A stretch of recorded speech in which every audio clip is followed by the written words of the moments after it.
ভোজেশ্বর বাজার মাছ বাজারের সাথেই আলেক ভাইয়ের অনেক নাম শুনলাম, এই জন্য আপনার দোকানে আসলাম। 30 থেকে 35 বছর ধরে এখানে চা বিক্রি করে আলেক শিকদার।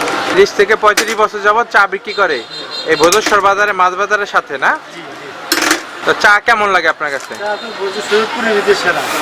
মধু, ঘি অথবা টক দই যা চান সব পাওয়া যায়। একটা অনুষ্ঠানে যা লাগে সব পাওয়া যায় জায়গায়। যার যা লাগবে ভোজেশ্বর বাজার মাছ বাজারের সাথে আইসা পড়বেন, সমস্যা নাই, সলিড জিনিস পাবেন। দেখলাম অনেক তৃপ্তি সহকারে চা খাইতেছে। চা কি আপনার খুব ভালো লাগে? ভোজেশ্বর বাজারের মধ্যে আলেক ভাইয়ের চা খুবই ভালো মানের, মানও খুব ভালো। সে নিজের হাতে সবকিছু তৈরি করে। শুধু চাই না, এখানে আপনার ঘি আছে, তারপর হচ্ছে মধু আছে, মাওয়া আছে, মানে হচ্ছে ভোজেশ্বরের মধ্যে আপনার এগুলো সবচেয়ে ভালো মানের। দোকানে মধু, ঘি, কালিজিরা তেল, পানি কাজি, পুরানি নিজে বানাই, টক দই, মাওয়া, চা। আমার চার অনেক নাম আছে। আমি ভোজেশ্বর দোকানদারি করি আজকে 35 বছর রইব। আল্লাহ দিলে ইনশাআল্লাহ আমি দোয়ায় নিজে মাল বানাই, নিজে সব কিছু করি। আমার এখানে শরৎপুর, মাদারীপুর, বরিশাল, অনেক দেশে, বাংলাদেশে অনেক জেলায় অনেক জায়গায় মাল দিই আমি। অনেক দূরের লোকজন আসে, আমি মালের দাম অনেক কম রাখি। আমার আল্লাহ আপনাকে দোয়ায় এত দূরের লোকজন আসে, আমি নিজেই মনে করেন অনেক গর্ব। আমি নিজে অনেক কষ্ট করে মনে করেন এই পর্যন্ত জমাইছি। লোকজন আসে, আমার দোকান শুরু হয়ে গেছে, দোকান অনেক বড় করতে হইব। আমি অনেক সময় খরিদ্দার বইটাই নেব, খারিয়া থেকে মাল বুঝতে নেয়। এটা মানে অরিজিনাল কালিজিরা তেল না? মধু বিক্রি করে, ঘি বিক্রি করে, দই বিক্রি করতেছে, টক দই বিক্রি করে, সবই বিক্রি করতেছে।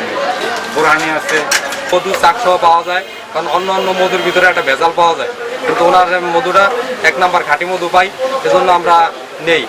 বাড়িতে অনেক আমাদের বাবা মা আছে, সবাই ওনার মধুটা পছন্দ করে। আর বিয়ের অনুষ্ঠানে আমাদের মাওয়া, ঘি, এরপরে হচ্ছে এই টক দই, বোরহানি, এগুলো নিয়ে আমরা ওনার থেকে নেই।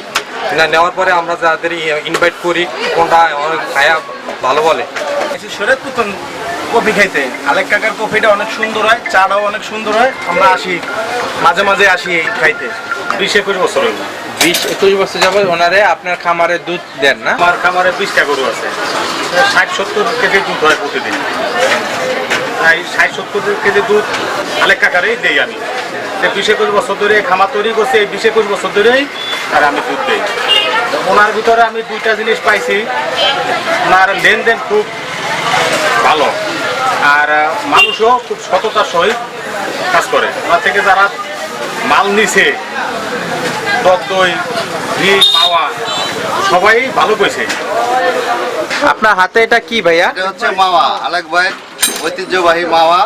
এটা বিয়ের কাজে অনেক সময় অনুষ্ঠানে লাগে, মাংসের রোস্টে এইটা ব্যবহার করে আর কি। এর পাশাপাশি আলেক ভাইয়ের টক দই আছে, এরপরে পাশাপাশি আপনার দই আছে, ঘি আছে, হ্যাঁ, বোরহানি আছে, মধু আছে। তিনি বোরহানিটা যে কোনো বিয়ের অনুষ্ঠানে বোরহানিটা উনি ডেলিভারি দেন, নিজে তৈরি করে আর কি। আলেক ভাইয়ের মধু সবচেয়ে নামকরা মধু। এবারে ঘি ভোজেশ্বর বাজারের সাশ্রয়ী দামে আলেক ভাইয়ের কাছে ঘি পাবেন, নিজের তৈরি করা ঘি। এটা আপনারা নিতে পারেন সবাই। আমরা আলেক ভাই থেকে সবসময় সংগ্রহ করি। প্রায় 10 থেকে 15 বছর ধরে আসা যাওয়া। এখানে মাছ বাজারের পাশে আলেক ভাই চার দোকান। এখানে আলেক ভাই চা বানায়, খুব সুস্বাদু চা, খাইতে অনেক মজাদার, থেকে সবাই আসে। নিজেই বানাই ঘি, আমি নিজেই তৈরি করি। আমি ভাই আমার 2 দিন আগে করবেন, আর আপনার এই মোবাইল নম্বর রাখবেন। আমি ঘি বাসায় গিয়ে দিয়ে নিই, কত বড় ফাংশন, পুরানি ঘি, মাথা, যা লাগে আমি সব কিছু বেচি। এবার চাকসহ মধু বেচি, কালিজিরা তেল আমি নিজে বেচি, নিজে বানাই। আমি ঢাকা থেকে আসছি, তখন একজনে বললো যে এমকের দোকানে যান মাছপত্রির সাথে, তার দোকানের টক দইটা অনেক ভালো হবে। আমি তার কথা শুনে আসলাম, আইসে তার জিজ্ঞেস করলাম আছে দেখি, আছে। ওটা নিয়ে ব্যবহার করলাম, না খুবই ভালো।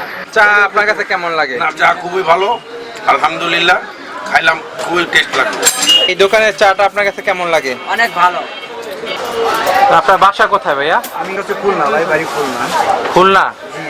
এত দূর থেকে আলেক ভাই সন্ধান কিভাবে পাইলেন? পাইলাম আলেক ভাইয়ের এই জায়গায়, ওনার দোকানের ঘি ভালো। আমার অনুষ্ঠানের জন্য ঘি লাগবে, তাই ওনার এই জায়গায় ঘি নিতে আসছি। তার মানে বিয়ের অনুষ্ঠানের জন্য তার অরিজিনাল ঘি এবং টক দই নেওয়ার জন্য সে সুদূর খুলনা থেকে আসছেন। আপনাকে দেখলাম যে প্রায় 20 কেজির মতো ঘি নিলেন, মানে এটা বিশেষ করে বিয়ের অনুষ্ঠানের জন্য? জি জি, বিয়ের অনুষ্ঠানের জন্য। এই যে আলেকের চায়ের দোকান আছে না, ও আমাদের মাছ বাজারের পাশে, ওর দোকানে 1 নম্বর ঘি পাওয়া যায় সব সময়। 1 নম্বর ঘি আমরা এই অনুষ্ঠানে সব সময় এর কাছ থেকে নেই। যে আমরা ঢাকাতেও এর কাছ থেকে আমরা অনেক সময় ঘি নিছি, 20 কেজি, 15 কেজি, 10 কেজি, এগুলো আমরা এর কাছ থেকে নিই, আলেকের কাছ থেকে নিই। তারপরে মধু নেই, 1 নম্বর মধু। তারপর কালো জিরার তেল নেই, তারপরে টক দই, বোরানি, তারপর আপনার মাওয়া, এসব আমরা এর থেকেই নিই। তারপর আমাদের আশেপাশে আরো লোকজন আছে, তারা অনুষ্ঠান হইলে এর আলেকের কাছে থেকে এইসব নেয়। দোকানদারি করে ও আমরা একই বয়সী, ওর ছোটবেলা থেকে আমরা এখানে দেখি 30-35 বছর ধরে এই ডিপার্টমেন্টে সবাই আমরা নিছি, ভালো পাইছি, এই জন্য আর কি আমরা সবাই এর কাছ থেকে নেই। ভোজেশ্বর বাজার মাছ বাজারের সাথে যে আলেক ভাইয়ের চায়ের দোকান, উনি পাশাপাশি আরো কি কি বিক্রি করে? উনি ঘি বেচে, টক দই বেচে, মাওয়া বেচে, এরপর কালিজিরার তেল বেচে, মধু বেচে, 7 আপ বেচে, তো যা আছে পানি বলতে সব আছে, মামপানি মুমপানি সব আছে। কিন্তু ওনার টক দইয়ের লইগা বোরহানি, ওনার টক দইয়ের লইগা শ্রেষ্ঠ। উনি তার মিষ্টি দোকানদার না, উনি সরাসরি এখানে জাল দিয়ে এখানে বেচে। আর যা যা আছে ওনার সব পারফেক্ট, এটার জন্য দোকান ভরা সব কিছু আছে। ওনার কাস্টমার গায়া সবাই মিল্লা জিল্লা ওনার দোকানে খায়, ওনার চাও ভালো। কোনো সময় 2 নম্বরই করি না, আমি নিজেও খাই, আমার পরিবারে খাই, বাচ্চাদের খাই, বাচ্চারা নেবে, বাচ্চার লেগে খিচুড়ির লেগে 1 নম্বর ঘি আমার দোকান করে নেবেন। কোনো 2 নম্বর কোনো কাজ আমি করি না। 2 নম্বর কোনো কাজ করি, কোনো প্রমাণ দিতে পারেন, এরপর আমরা 5 জনের উপর আমার বিচার করবেন।